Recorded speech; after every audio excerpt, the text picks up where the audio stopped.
हर हर महादेव। तो फ्रेंड्स, मैं कई दिन बाद आज अपनी वीडियो अपलोड कर रही हूँ। मैंने 4 तारीख को हरिद्वार से जल उठाया है। जल उठाने का मतलब कांवड़ यात्रा शुरू करी है। तो सबसे पहले तो देखिए, मैंने गंगा जी में स्नान किया और मैंने गुरु बनाया अपने पति को ही, क्योंकि मेरे साथ सिर्फ मेरा परिवार था। तो जो भी कांवड़ की सारी पूरी पूजा विधि होती है या अपने जल को किस तरीके से बांध के रखना है, वो सारा काम इन्होंने किया है, मतलब कार्तिक के पापा ने। तो फ्रेंड्स, जब हम कांवड़ का जल उठाते हैं तो हमें किसी ना किसी को अपना गुरु बनाना पड़ता है उस समय के लिए। तो मैंने इनसे ही कहा कि मैंने आप ही मेरे इस समय ये सारे काम कर दीजिए। और फिर गंगा जी को प्रणाम कर कर सूर्य देवता को प्रणाम करने के बाद मैंने अपना जल उठाया और पहली यात्रा शुरू कर दी। तो सबसे पहला जल मैंने कनखल के मंदिर में जाके चढ़ाना था, क्योंकि कनखल का मंदिर हरिद्वार से ज़्यादा नहीं, 5-5.5 किलोमीटर दूर है। और इस मंदिर की इतनी मान्यता है क्योंकि यहाँ पे सती माता, पार्वती जो माता है, उनका दूसरा रूप है सती माता, वो सती हुई थी यहीं पे। जो दक्ष प्रजापति हैं उनकी पुत्री, और दक्ष प्रजापति ने शिव भगवान का अपमान किया था जब सती माता जल गई थी अग्नि कुंड में। तो वो अग्नि कुंड यहीं पे हैं। तो मैं भी आपको आगे थोड़ा सा दिखाऊंगी, सती कुंड के नाम से जगह। और जब हम हरिद्वार से जल लेकर चलते हैं तो सबसे पहले जल को चढ़ाने की मान्यता है कनखल मंदिर में। बहुत ही प्राचीन मंदिर है कनखल का मंदिर।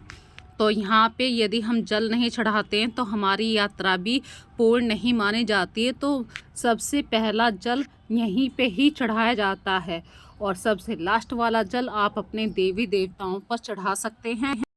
और ये है वो प्राचीन शिवलिंग मंदिर कनखल का। और उसके बाद जल चढ़ाने के बाद मैं और आस्था कार्तिक तीनों हम चल पड़े।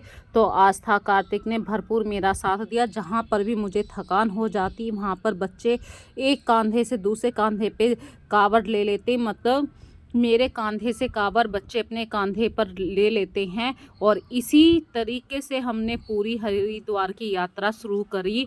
और रात में जब हम ज़्यादा चलते हुए थक गए तो हमें कहीं पे स्टे भी लेना था, रुकना था।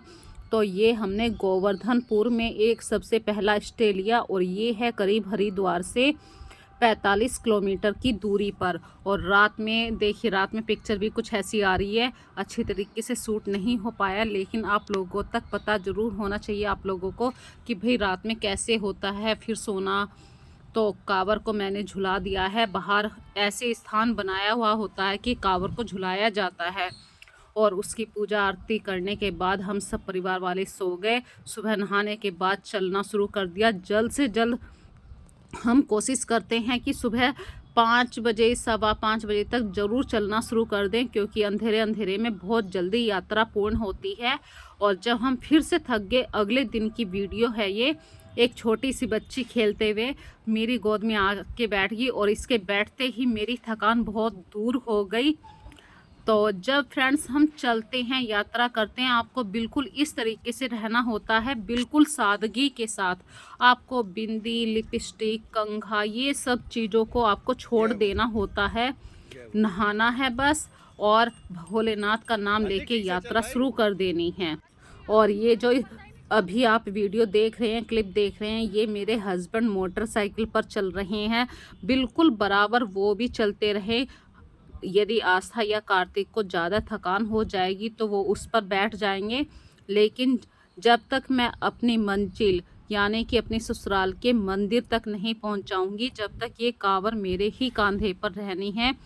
मैं मोटरसाइकिल पर भी नहीं बैठ सकती, ज़मीन पर ही सोना है, ना कुर्सी पर बैठ सकते हैं। कुछ मतलब ऐसे नियम होते हैं, और नियमों का पालन करना बहुत ज़रूरी है।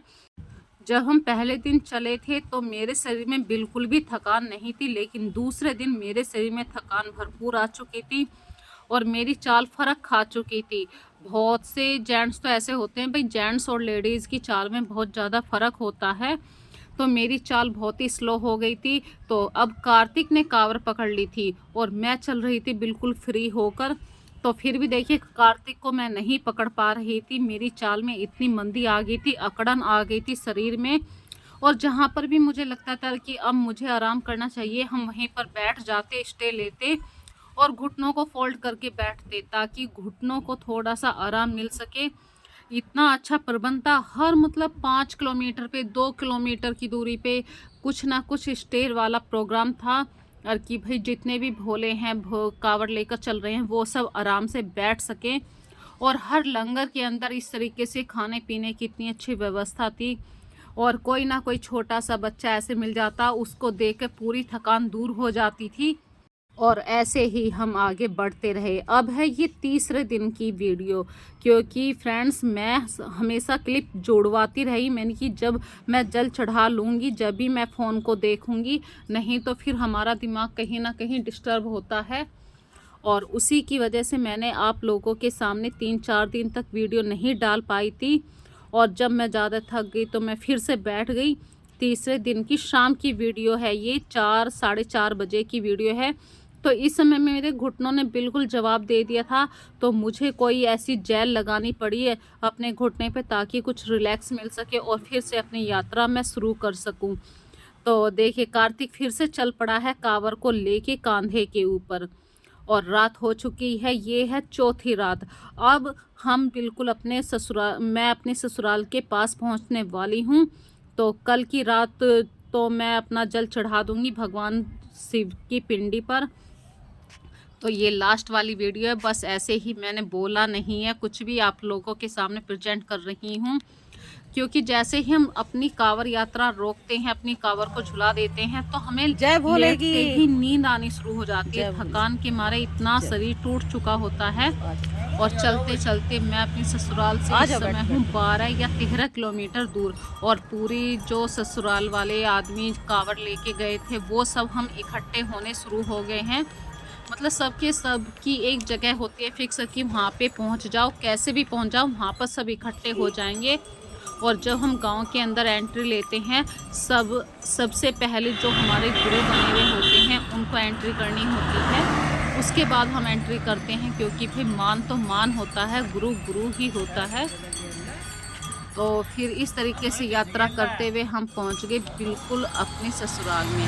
तो ये मेरे घर के पास की वीडियो है, बिल्कुल खेतों के अंदर हम चल रहे हैं, अपने गांव के जो खेत होते हैं।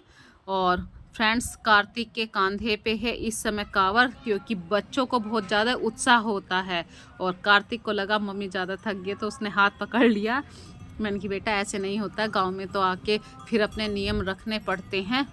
और ये यात्रा मैंने पूरी करी है पूरे 4 दिन में। 4 दिन लग गए हमें हरिद्वार से ससुराल श्यामपुर, जो हापुड़ के एरिए में पड़ता है, यहाँ तक आने के लिए।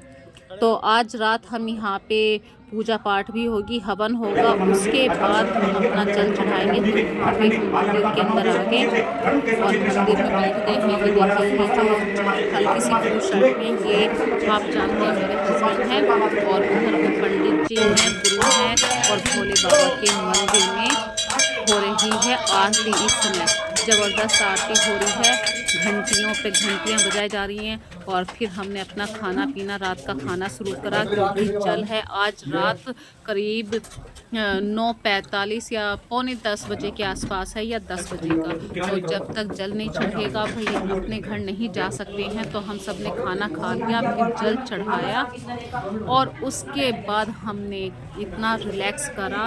फिर ये जल चढ़ाना है सुबह को जाकर मुझे अपने देवी देवताओं पे, मैं चढ़ाऊँ या मेरे हस्बैंड चढ़ाएं, कोई भी चढ़ाए। तो इस तरीके की यात्रा थी ये पूरी हरिद्वार से जल उठाने की।